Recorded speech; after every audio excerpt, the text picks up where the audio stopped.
మిత్రులారా, ఈరోజు మనం మాట తీరు గురించి తెలుసుకుందాం. సమాజంలో మనిషి వ్యక్తిత్వానికి గౌరవం ఇచ్చేవి 5 ప్రధాన అంశాలుగా పేర్కొన్నారు.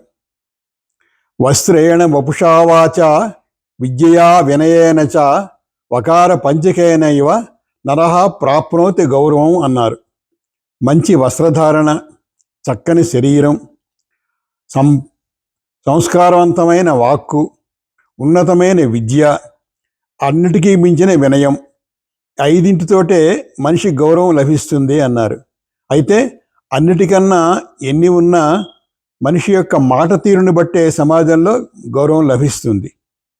ఎందుకంటే మాట చక్కగా ఉండాలి. మన మాట, ఆడే మాట అవతలి వ్యక్తికి అది చక్కని ఆనందం కలిగించాలి, అభిప్రాయాన్ని నిర్దేశించాలి. కాబట్టే నోరు మంచిదైతే ఊరు మంచిది అన్నారు. ఆ నోరులోనే నాలుక ప్రధానం కాబట్టి జిహ్వాగ్రే వసతే లక్ష్మీ, జిహ్వాగ్రే మిత్రబాంధవాః, జిహ్వాగ్రే బంధనం ప్రాప్తం, జిహ్వాగ్రే మరణం ధ్రువం అన్నారు. నాలిక యొక్క లక్షణం ఎటువంటిది అంటే చక్కని మాట అందిస్తూ ఉంటుంది. అందులో లక్ష్మీ సంపదలు వస్తాయి, మిత్రులు బంధువులు ఏర్పడతారు, బంధనం ఏర్పడుతుంది, మరణం కూడా ఏర్పడుతుంది కొన్ని సందర్భాల్లో. అందుకు అన్నిటికంటే అలంకారం ఏదయ్యా అంటే మాట తీరు అన్నాడు భర్తృహరి. మీరు ఆకాశవాణి సంస్కృత పరిచయంలో వినే ఉంటారు. కేయూరాణి నభూషయంతి పురుషం హారాన చంద్రోజ్వలాః న స్నానం న విలేపనం న కుసుమం నాలంకృతామూర్ధజాః వాణ్యేకా సమలంకరోతి పురుషం యా సంస్కృతా ధార్యతే క్షీయంతే ఖిలభూషణాని సతతం వాగ్భూషణం భూషణం.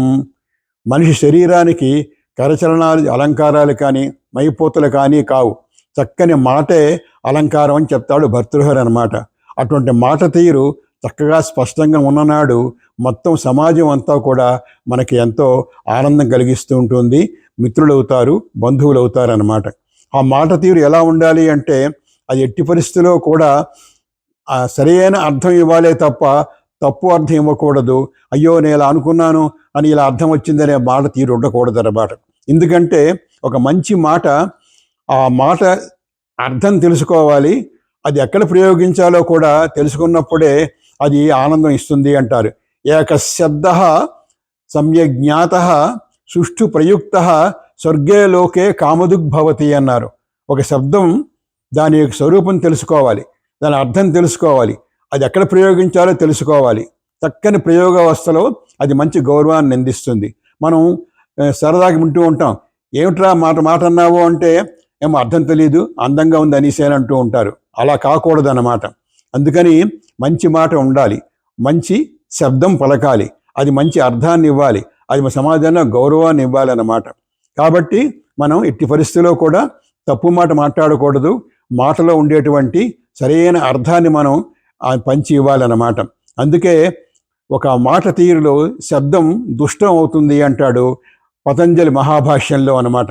దుష్ట శబ్ద స్వరతో వర్ణతో వా మిథ్యా ప్రయుక్తో న తమర్థమాహ సవాగ్ వజ్రో యజమానం హీనస్తి యథా ఇంద్రశత్రు స్వరతోపరాధాత్ అని మహాభాష్యంలో ఎందుకు వ్యాకరణం చదవాలి అన్న దానికి పతంజలి దుష్టాన్ శబ్దాన్ మా ప్రయుక్ష్మహి చజ్జేయం వ్యాకరణం అంటాడు.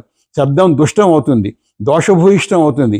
అది కేవలము శబ్దం అక్షరం వల్లే కాదు, స్వరం వల్ల కూడా అవుతుంది అంటాడు. ఎందుకంటే ఒక అసురుడు ఇంద్రుని జయిద్దామని చెప్పి శక్తి ప్రయోగిస్తే అది ఇంద్రశత్రు వర్ధస్వ అనే మంత్రాన్ని తప్పు స్వరం వలన సమాసం మారిపోయి ఇంద్రుడికి బదులుగా ఎవరు ప్రయోగించారో ఆ అసురుణ్ణి సంహరించింది అనమాట.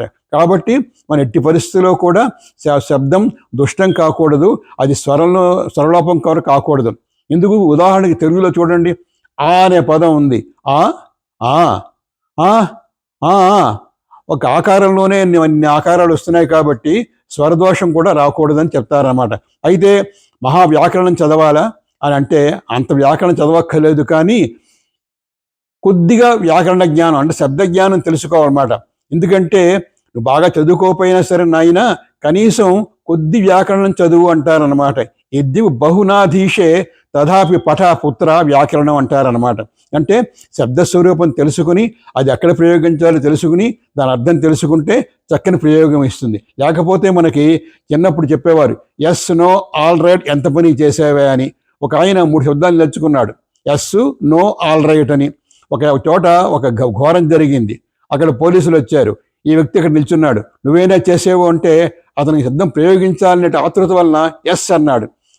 నీకెవరైనా సాయం చేశారా అంటే నో అన్నాడు. స్టేషన్కి పదా అంటే ఆల్ రైట్ అన్నాడు. తీరా జైల్లో పెట్టిన తర్వాత ఎందుకు పెట్టో తెలుసుకుని ఎస్ నో ఆల్ రైట్ ఎంత పని చేశావే అన్నారు. కాబట్టి మనం మిత్రులారా మనం ఆడిన మాట చక్కగా ఉండాలి, చక్కని అర్థం ఇవ్వాలి, అవతల వాడికి అది ఆనందం కలిగించాలి తప్ప మాట తీరు మనని ఎట్టి పరిస్థితుల్లో కూడా బాధపెట్టకూడదు, ఇతరులు బాధపెట్టకూడదు. కాబట్టి మనం మాట తీరు ఎలా ఉండాలో నేర్చుకున్నాం. ఈ విషయంలో మరికొన్ని విషయాలు తర్వాత ముచ్చటించుకుందాం రా మిత్రులారా.